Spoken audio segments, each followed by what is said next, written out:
नमस्कार किसान साथियों, स्वागत है आप सभी का एक बार फिर से मालवा की खेती यूट्यूब चैनल पे। किसान साथियों, आपने भी इस वर्ष लहसुन लगाया होगा और चाहे आपने कोई सी भी वैरायटी लगाई हो, आपकी फसल की कितनी भी अवधि हो चुकी हो, पिछले 1-2 दिन में आपको एक प्रकार की समस्या अपनी लहसुन की फसल में दिख रही होगी कि लहसुन में जो पत्तियां हैं वो काफ़ी ज़्यादा लटक रही है। ऐसा लग रहा है जैसे कि उसे पानी की ज़रूरत है, लेकिन पर्याप्त नमी खेत में मौजूद है। तो इसका कारण क्या है और ये कैसे ठीक होगा?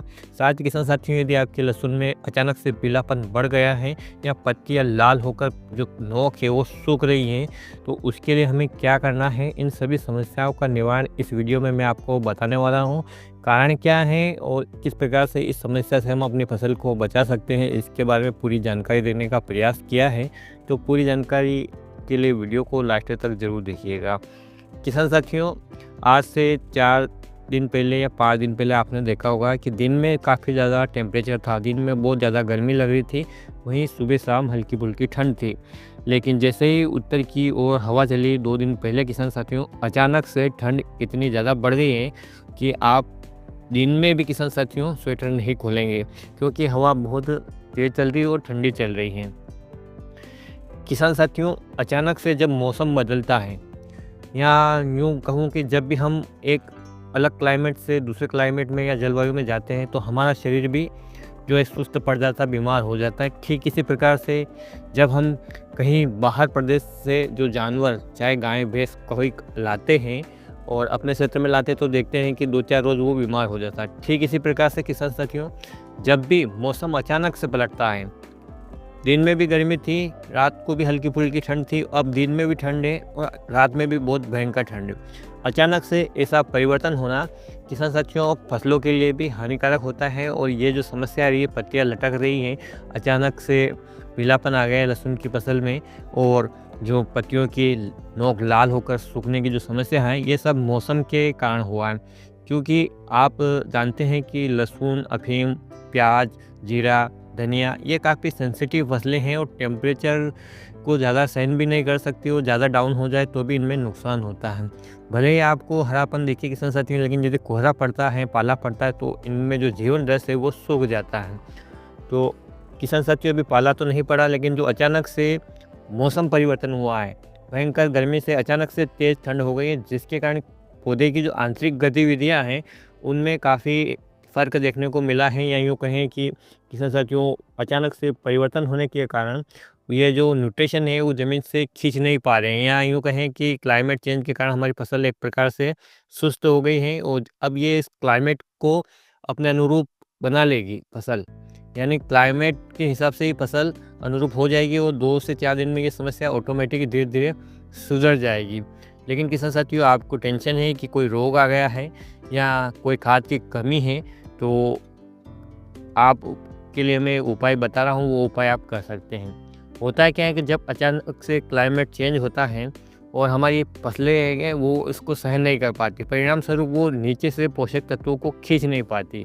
पोषक तत्वों को खींच नहीं पाती है तो भोजन तो हमारी सभी पेड़, फसलों, पौधों सबको चाहिए, और जब उसे पर्याप्त मात्रा में भोजन नहीं मिलेगा तो कुछ ना कुछ तो विकार उसमें आएगा ही आएगा। किसान साथियों, मान लीजिएगा आप 2 से 4 दिन तक भोजन नहीं करें तो आपकी जो शरीर की गतिविधियाँ हैं सुस्त पड़ जाएगी, आपका चेहरा उदास दिखेगा, काम करने की इच्छा नहीं होगी।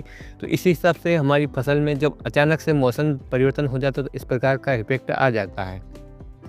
मौसम के अनुरूप फसल डाल लगी और ऑटोमेटिकली वो ग्रो करने लगी, लेकिन हमारी फसल को इस समय हम शक्ति दे दें अलग से, तो हमारी फसल को है जो जल्दी से रिकवर हो जाती है। शक्ति कैसे दे देते हैं कि किसान साथियों, जैसे आप बीमार हैं, खाना नहीं खा पाते हैं या कम खा पाते हैं, तो डॉक्टर आपको ग्लूकोज की बोतल चढ़ा देता है या ताकत की दवाइयाँ सजेस्ट कर देता है कि जिससे कि आपको भूख पर्याप्त लगे और आपको जो एक्स्ट्रा एनर्जी अभी इन दवाइयों और गोलियों से मिल जाए।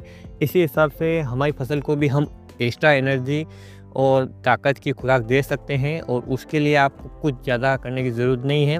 मिक्स माइक्रो न्यूट्रिएंट का जो मिक्सचर आता है किसान साथियों, उसका स्प्रे आप अपनी फसल में कर दीजिए, क्योंकि हमारी फसल का भोजन के मुख्य अंग यही सूक्ष्म पोषक तत्व हैं, और जब आपकी फसल ज़मीन से खींच नहीं पा रही है तो आप इन्हें स्प्रे के द्वारा अपनी फसल को दे दीजिए। तो टेम्परेरी रूप से किसान साथियों ये पोषक तत्व इसे मिल जाएंगे तो फसल में थोड़ी ताकत आएगी और वो उसे रिकवर होने में सहायता मिलेगी। तो इस हिसाब से आप अपनी फसल में अभी मिक्स माइक्रोन्यूट्रिएंट में आप किसान साथियों चिलेटेड फार्मूलेशन में भी अलग माइक्रोन्यूट्रिएंट का मिक्सचर आता है, या आप 18-18-18, 19-19-19 इस प्रकार के जो मिक्स माइक्रोन्यूट्रिएंट हैं इनको आप अपनी फसल में स्प्रे कर सकते हैं किसान साथियों अपनी फसल की अवस्था के हिसाब से।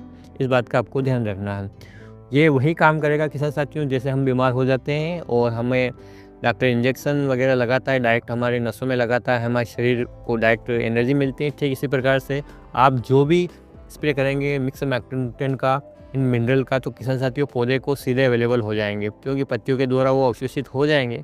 क्योंकि टेम्परेचर अप डाउन के कारण यदि फसल नीचे से नहीं खींच पा रही है तो लेकिन उसे भोजन का जो पोषक तत्व है वो मिल जाएंगे, तो उसकी जो आंतरिक गतिविधियां हैं वो सुचारू रूप से चलने लग जाएगी। परिणाम स्वरूप आपकी फसल में जो ये समस्या आ रही है ये दूर हो जाएगी। लेकिन इसके साथ किसान साथियों आपको ध्यान भी रखना है कि आपकी फसल की जड़ में कोई फंगस ना हो, ना ही कोई कीट हो, ना ही पत्तियों पर किसी प्रकार का फंगस हो। अभी जो वर्तमान में 2 से 3 दिन में जो ज़्यादा समस्या देखने को मिली है, पीलापन, पत्तियों का लाल होना, पत्तियां लटक जाना, इन सब का मेन कारण यही रहा है कि टेम्परेचर अचानक से डाउन हो चुका है, क्लाइमेट एकदम बिल्कुल चेंज हो चुका है। दिन में गर्मी थी, दिन में भी अच्छी खासी अब ठंड लगने लगी। अब फसलें अच्छे से ग्रो करेगी। इसी प्रकार से यदि टेम्परेचर कंट्रोल में रहता है या फसल के अनुरूप रहता है तो हमारी फसलें बहुत अच्छी ग्रो करती है किसान साथियों। विपरीत मौसम में इंसान भी संघर्ष नहीं कर पाता है तो हमारी फसलें तो बहुत ही प्रकृति के करीब चलती हैं। खासकर कि जो सेंसिटिव फसलें मैंने आपको बताई हैं वो तो और भी ज़्यादा करती है। आकाश में थोड़े से बादल हो जाए किसान साथियों, इतने में इनमें इफेक्ट तो देखने को मिल जाता है। तो आपने देखा ही होगा कि पिछले 2-4 रोज़ पहले कितना हाई टेम्परेचर था और अब कैसा टेम्परेचर है। इस हिसाब से आप अनुमान लगा सकते हैं कि ये पूरा का पूरा जो कारण है ये मौसम है।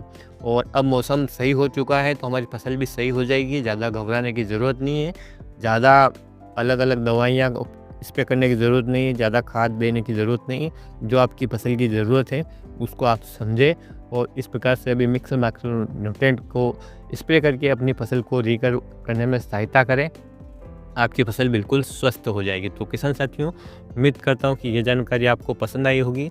पसंद आए तो प्लीज़ वीडियो को लाइक कीजिए और चैनल को सब्सक्राइब कीजिए और अन्य किसान भाइयों के हित में इस वीडियो को शेयर कीजिए, ताकि वो भी अनावश्यक लागत अपनी फसल में ना लगाएं और झोला भर भर के दवाइयाँ ना लाएं। इस बात का ध्यान रखें। तो फिर मिलते हैं एक नए वीडियो में एक नई जानकारी के साथ। तब तक किसान साथियों ख्याल रखिएगा आप अपना, अपने परिवार का, अपने पशुधन का और अपनी फसलों का।